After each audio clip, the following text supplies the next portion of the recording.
수소와 함께 그 또 원자력에 대한 이야기도 좀 많이 좀 해드리고 싶어요. 원전. 네, 또 원전 뭐 대형 원전 이야기뿐만 아니라 SMR 이야기를 좀 예전에 나와서도 잠깐 했지만 네. 못한 부분도 좀 있고 해서 그 부분을 좀 요약을 좀 해서 말씀을 드리면 근데 하나만 좀 묻고 네. 갑시다. 왜냐면 이제 염현석 기자는 에너지 출입하고 에너지 쪽 취재를 한국에서만 하는 게 아니라 뭐 미국, 뭐 북미, 남미, 오세아니아, 유럽, 뭐 아시아 전 세계를 돌아다니면서 취재를 하고 있으니까 네네. 원전에 대해서 약간 좀 우리나라는 특히 좀 정치적으로 좀 나뉘어져 있는 게 있잖아요. 해외도 그런 게 있어요? 당연하죠. 아, 그래요? 원자력이라는 거는 기본적으로 우리가 원자력 하면 뭐 생각나세요? 안전. 폭탄이 위험. 먼저 생각나지 않아요? 아, 오펜하이머. 네. 이게 사실 원자력이나 수소가 되게 좀, 싫어하시는 분들은 폭탄의 이미지가 되게 강해요. 아니, 그거는 뭐 아무리 이거 뭐 휴지도 휴지 폭탄 만들 수 있는 이렇게 해갖고. 그게 특히 유럽 같은 경우에는 반전운동이랑 환경운동, 그리고 거기는 체르노빌에 대한 직접적인 피해가 있었던 지역이잖아요. 트라우마가 네. 있겠구나. 그렇기 때문에 굉장히 정치적입니다. 그리고 원전은 원래 정치적인 에너지일 수밖에 없어요. 왜냐면 우리가 대형 원전을 만약에 제가 이대호 편집장한테 팔았어요. 그러면 그 8조입니다, 하나에. 8조짜리를 팔았어요. 예. 그런데 8조짜리 운영 어떻게 할 거예요? 유지 보수는 어떻게 할 거예요? 돈이 어마어마하게 드니까. 그 이외에 원전은 60년에서 80년을 가동을 하는데 제가 만약에 부품 막 공급해 주다가 끊으면 어떡해요? 그런 것까지 다 고려가 돼요. 그러니까 원전 수출을 할 때. 그 중간에 막 규제를 갑자기 해버리면 또 안 되고. 네. 그렇기 때문에 대형 원전을 수출을 한다는 건요, 거의 국가 간의 최우선 동맹국이 되는 거랑 마찬가지입니다. 그래서 뭐 군대도 보내준다 약속하고. UAE도 원래 우리나라랑 UAE랑 그렇게 친하지 않았어요, 아랍에미리트랑. 근데 원전 수출하고 엄청 친해졌잖아요. 근데 이제 그거 가지고도 뭐 대통령 비서실장이 왜 몰래 갔다 왔네, 뭐 군대 뭐 무슨 군사 지원을 왜 약속을 했냐면서 말이 엄청 많았죠. 네. 그리고 또 뭐 왜 차관을 지원하네. 근데 이제 그게 원래 그래야 하는 거다. 원전을 수출하려면. 원래 그런 게 많이 있어요. 왜 중국이 원전 수출을 많이 하겠습니까? 중국이 원전 수출 요즘 제일 많이 하거든요. 중국이 많이 할까요? 돈도 많고. 돈도 많이 주고, 우리 해줄게. 신뢰 줄게. 이러는 거예요. 뭐 우리는 잘 못 믿지만 못 사는 나라들은 좀 믿고 싶고 그러잖아요. 돈도 준다는 거 하고. 원전 하나 지어주고 항만 2개 줘. 막 이러니까. 뭐 항만 빨리 좀 줘봐야. 그러니까 대형 원전은 그렇게 되게 국가 간에 힘든 겁니다. 그런데 2024년 말이 되면요, 호재가 하나에 나올 수 있는 게 24년 말이요? 네, 2024년 말이 네. 되면 체코 원전 수출이 확실히 결정이 돼요. 이거 한동안 잊고 살았는데. 네, 체코 원전 수출이 확실히 결정이 됩니다. 자, 체코 원전 수출이 결정이 되면 그 다음부터 줄줄이 해외 수출 건들이 많이 나옵니다. SMR의 노르웨이라든지 아니 스웨덴인가? 좀 헷갈립니다. 아무튼 그 북유럽에 그 있고, 동네예요, 그 동네. 북유럽에 있고, 또 그 터키. 터키도 원전에 대한 수출권이 있는데 아마 이 체코를 기점으로 유불리가 확실히 나뉠 수 있어요. 우리가 체코를 가져오면 이쪽에 들어가기가 상대적으로 조금씩 쉬워질 수가 있습니다. 체코를 지렛대로 해서 다른 나라로? 네. 왜 어떻게 이어져요? 우리가 체코에서 점수를 많이 받는 게 UAE 바라카 원전을 정해진 예산에 정해진 시기에 정확하게 지어줬거든요. 근데 그 기존에 좀 많이 했었던 데들 이제 프랑스라든지 뭐 일본 이런 데들 같은 경우에는 예산 2-3배 넘기는 건 일수예요. 막 10배도 늘어나고 그래요.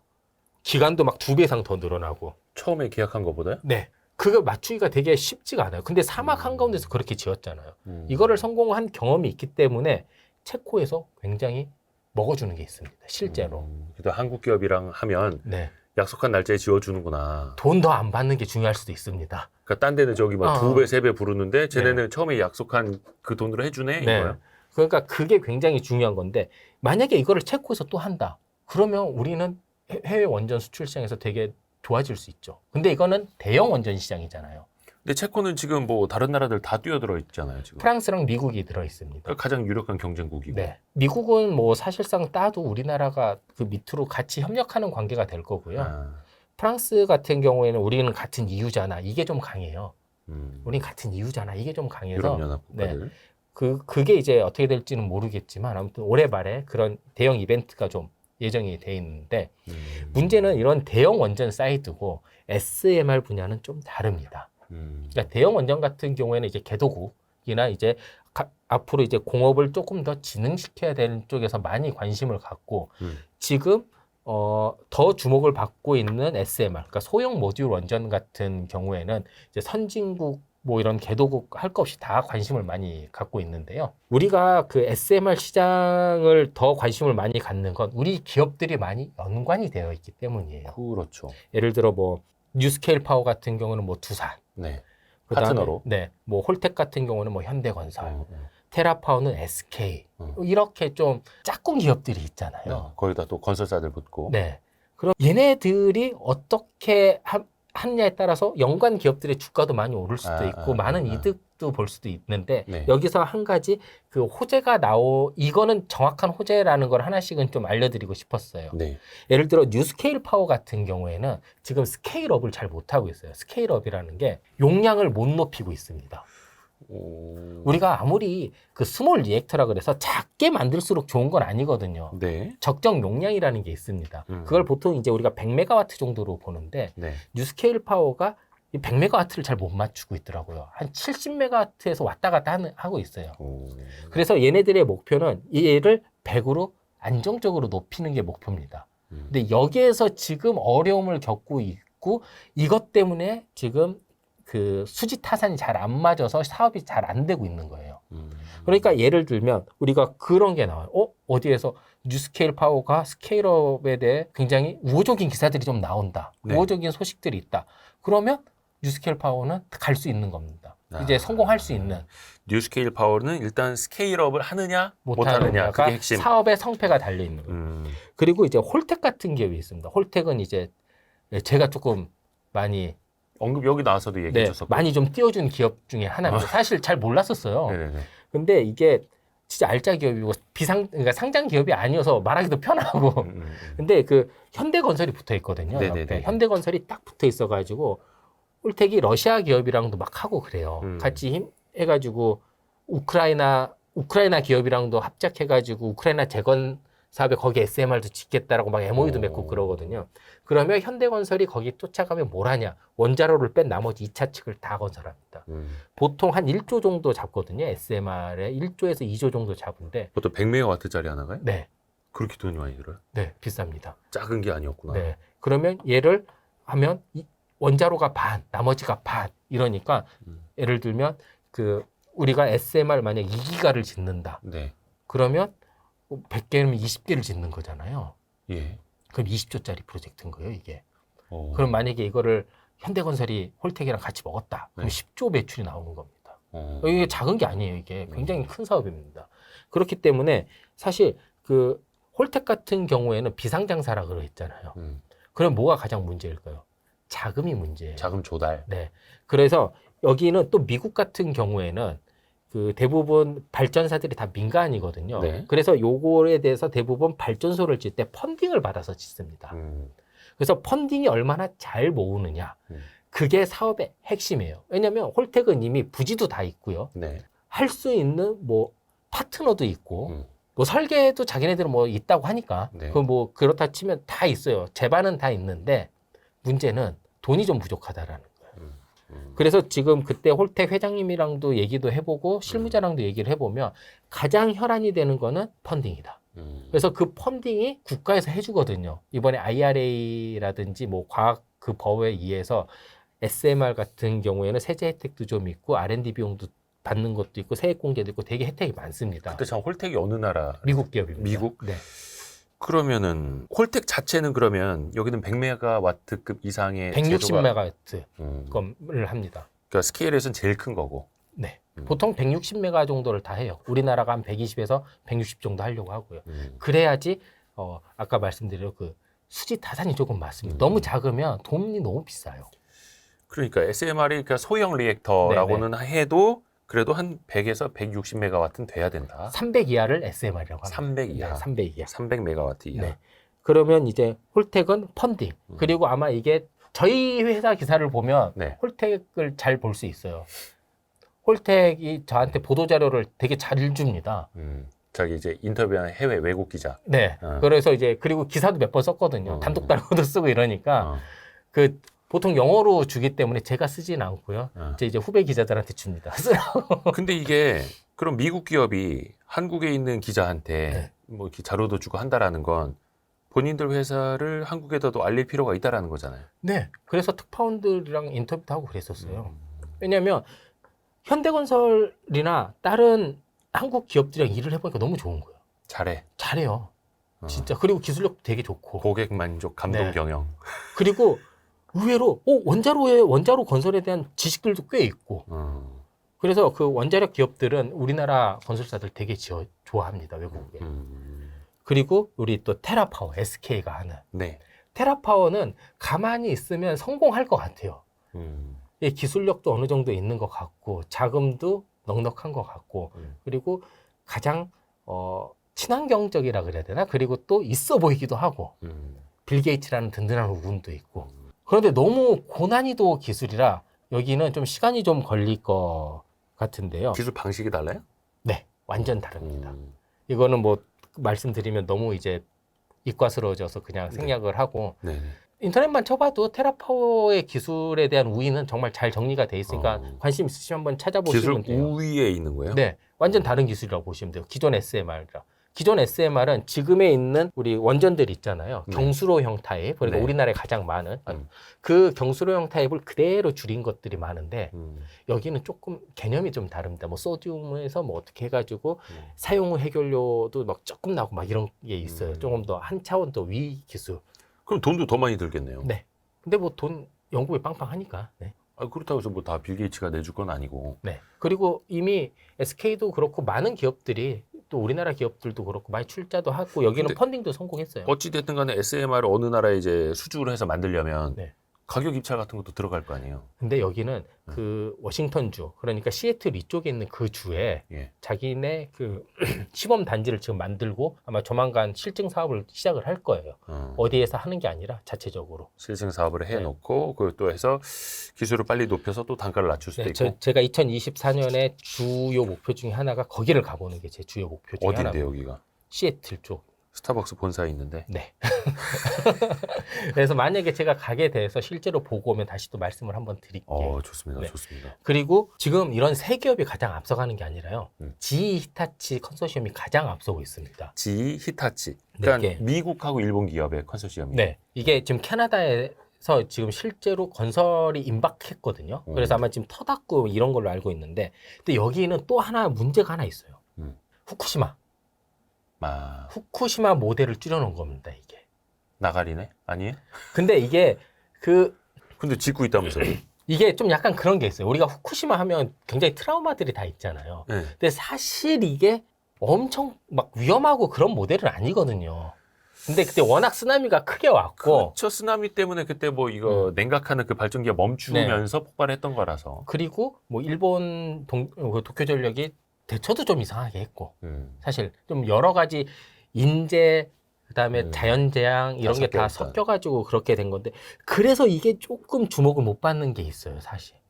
그리고 결정적으로 제일 장점이 뭔지 아세요? 지히타치? 장점? 네, 싸요. 네, 되게 쌉니다. 아까 1조라 그랬잖아요. 네. 얘는 7천억 정도 수준인데 한 20-30% 싸다고 하더라고요. 한 100메가와트급 하나 만드는데 네. 7천억 정도. 네. 30% 싸다. 네. 30%면 엄청난 차이인데. 네, 그래서 사실 이걸 대형으로 가면 네. 어떻게 경쟁이 될지 모르는 거예요. 그래서 이런 SMR 분야는 아까 제가 말씀드린 대로 이런 그 여러 나라들이 굉장히 관심을 많이 갖고 있고 특히 선진국이 관심을 많이 가지고 있고 그 선진국에 특히 미국이 주도하고 있는데 그 미국 주도의 세 회사에 대해서 말씀드렸고 캐나다에서 실제로 지금 건설이 진행 중인 거에 대해서도 말씀을 드렸는데 아무튼 우리나라랑 좀 연관된 것들이 좀 더 좋잖아요. 그죠. 우리나라 기업들 어찌됐든 간에 그 컨소시엄에 같이 네. 들어가서 같이 뭐 벌어와야죠. 네. 그래서 제가 아까 말씀드린 대로 아까 그 정도의 뉴스들이 조금씩 나오거나 이러면 이쪽 분야가 이제 진짜 될라나 보다 라고 생각을 하시면 될 것 같습니다. 이게 거의 공식처럼 지금 그려주셔가지고 네. 뉴 스케일 파워는 스케일업. 이름과 어울리지 않게 스케일업이 필요하고 네. 그리고 홀텍 같은 경우는 이제 자금 조달이 네. 핵심이고 테라파워는 이게 기술이 가장 좀 고난도다. 네. 그래서 여기는 상용화 준비가 끝났다라고 아마 얘네들이 발표를 하면 그때부터 그게 진짜 호재다. 할 것 같아요. 그리고 GE 히타치 컨소시엄은 캐나다에 진짜 지으니까 좀 앞서가기는 하고 가격도 가장 메리트가 있는데 네. 뭔가 안전에 대한 그 이미지. 꺼리낌이 있죠. 이미지. 네. 혹시 또 남은 이야기 있어요? 이제 남은 이야기는 거의 다 했고 그 마지막으로 네. 한마디 드리고 싶으면 이제 2024년에 미국 대선이 있잖아요. 그렇죠. 11월. 미국 대선에 따라서 에너지 산업은 완전 바뀔 수가 있어요. 사실 이거는 뭐 에너지 문제라기보다는 통상 문제에 더 가까울 수 있는데 네. 요즘 그 국제 무역에서 가장 또 핵심이 또 에너지에 대한 무역이잖아요. 네. 만약에 트럼프가 되면 뭐 본인이 선언했잖아요. 다 없애겠다고. 뭐 보조금 주던 것들. 네, IRA 없애고 뭐 IPF 다 없애겠다 이런 얘기 하잖아요. 우리가 이런 생각을 해요. IRA를 없애면 2차 전지 망하는 거 아니냐. 근데 사실 IRA는 2차 전지보다는 재생에너지랑 더 가까운 재생에너지 쪽을 더 봐야 되는 거거든요. 그리고 우리 기업들 같은 경우에 2차 전지 회사들이 그렇게 한쪽에 올인하지 않습니다. IRA면 IRA 쪽도 하고 BIRA는 또 그대로 또 다 준비를 하거든요. 그렇기 때문에 어느 정도 이게 준비는 좀 될 거예요, 사실. 그러니까 기업 입장에서 대처가. 네. 근데 이제 문제는 네. 재생에너지는 그러니까 IRA가 그러니까 2차 전지 같은 경우에는 개발도상국이든 선진국이든 다 같이 할 수 있는 사업이잖아요. 근데 재생에너지는 사실 선진국 위주로 돌아가는 사업이거든요. 그렇기 때문에 미국 시장에 대해서 그렇게 IRA가 만약에 폐지되면 막 태양광이라든 풍력이든 이게 진짜 힘들어질 수 있습니다. 그리고 또 하나 그 IPF랑 관련돼서 말씀을 드리면 트럼프는 싫어해요. 다자간 협력을. 그죠. 직접 자기가 다이다이 1대1만 좋아해요. 다이다이. 그래서 저번에 취임하자마자 했던 게 이제 TPP 그거 없애고 비슷할 수도 있어요. IPF 없앨 수도 있어요. 그러면 그 IPF를 기본적으로 하는 우리 공급망을 지금 만들어 놓은 건데 그 자세히 보면 우리가 그 공급망 선이랑 굉장히 비슷합니다. 네. IPF가. 그러면 이것 때부터 하면 정말 큰 에너지 분야에서 혼란이 올 수도 있어요. 그리고 1대1로 하는 거 좋아하잖아요. 네. 그리고 특히 중국에 대한 압박을 대놓고 하잖아요. 네. 뭐 은근히 바이든이 더 세다고는 하지만 아무튼 이게 뭐 립서비스라는 것도 있으니까 이런 거 보면 이제 중국은 더 힘들어질 수도 있고 1대1을 좋아하며 다자간에서는 어찌됐건 미국이 다자간이면 자기가 아무리 힘세도 여기 많이 있으면 좀 그렇잖아요. 또 막 하기에. 근데 뒤에 가서 1대1로 하면은 기표기 힘들잖아요. 약간 좀 그런 거를 치면 아마 에너지 분야에서도 많은 변화가 있을 수 있어요. 실제로 제가 얼마 전에 통상 분야에 있는 여러 고위 공무원들이랑도 많이 얘기를 해봤는데 네. 머리 깨지려고 하더라고요. 기도를 할 수밖에 없다, 지금 신정은. 그 솔직한 마음으로 그럼 트럼프가 되는 게 좀 반갑지 않다. 그렇죠. 왜냐면 IRA 얼마나 힘들게 해서 지금 이만큼까지 만들어 왔고 IPF 만들려고 얼마나 힘들게 왔었는데 트럼프는 그거를 이제 바로 한나절 만에 확 그냥 뒤집어 버릴 수 있는. 찢을 수도 있어요. 그러니까. 그러면 이제 되게 힘들어서 그렇게 되면 진짜 원점에서 다 하면 사실 그것 때문에 들어간 비용도 있을 거고 기업들 입장에서도 그것 때문에 했었던 여러 가지 투자도 있을 거고 기대감도 있었을 거고 한데 그게 한꺼번에 무너지면 어떻게 될지 모른다는 거지. 그래서 그러니까 전기차 그런 배터리 분야뿐만이 아니라 에너지 네. 산업 전반적으로도 영향을 미칠 수 있다. 그렇죠. 그리고 화석연료 되게 좋아하잖아요. 그렇죠, 트럼프. 네. 원전도 좋아해요, 이 양반은.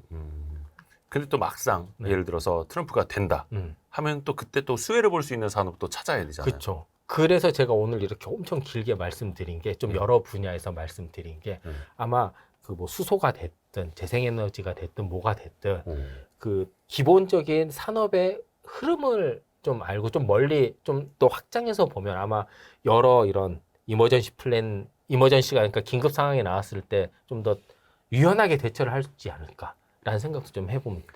또 미리미리 이렇게 또 스터디를 해놔야 됩니다. 네.